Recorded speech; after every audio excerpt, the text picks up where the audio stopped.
നമസ്കാരം, കൊട്ടാരക്കര മീഡിയയിലേക്ക് സ്വാഗതം. എന്താണ് താങ്കളുടെ പേര്? ബാല്യത്തിന്റെ നിഷ്കളങ്കത കൈവിടാതെ അവൾ ചോദിച്ചു. ഇംഗ്ലീഷിലായിരുന്നു ആ ചോദ്യം. What's your name? ചെറുപുഞ്ചിരിയോടെ വിനയത്തോടെ അദ്ദേഹം മറുപടി പറഞ്ഞു, മമ്മൂട്ടി. മലയാളത്തിലെ സൂപ്പർ താരത്തോട് ഇത്തരത്തിൽ പേര് ചോദിച്ച കുട്ടി ആരെന്നല്ലേ? മലയാള സിനിമയുടെ കുട്ടിത്തം മാറാത്ത മുഖമായ ബേസിൽ ജോസഫിന്റെ മകൾ ഹോപ്പ്. തന്റെ മകളുടെ കുഞ്ഞു കൗതുകത്തിന് അദ്ദേഹം നൽകിയ മറുപടി ഒരു ജീവിതകാലം മൊത്തം താൻ ഉള്ളിൽ സൂക്ഷിക്കുമെന്ന് ബേസിൽ ഫേസ്ബുക്കിൽ കുറിച്ചു. അതിനുശേഷം ഒരു ചെറിയ പെർക്ക്, അല്പം മധുരം എന്ന് പറഞ്ഞ് മമ്മൂട്ടി നൽകിയപ്പോൾ ഹാവിറ്റ് എന്ന മറുപടി അവൾ നൽകി.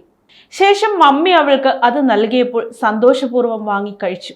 അതിനുശേഷം മമ്മി അവളോട് പറഞ്ഞു, he's the legendary actor in Malayalam movie industry. ഒടുവിൽ പരിഭവം വെടിഞ്ഞ് കുട്ടി മമ്മൂട്ടിയുടെ അടുത്തെത്തി ഉമ്മ നൽകിയ ശേഷമാണ് മമ്മൂട്ടിക്ക് ഏറെ സന്തോഷമായത്.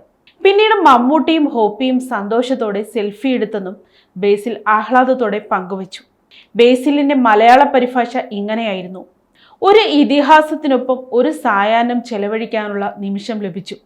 എൻ്റെ കൊച്ചു മകൾ അദ്ദേഹത്തെ നോക്കി പേര് ചോദിച്ചു. അദ്ദേഹം നിഷ്കളങ്കതയോട് പറഞ്ഞു, മമ്മൂട്ടി.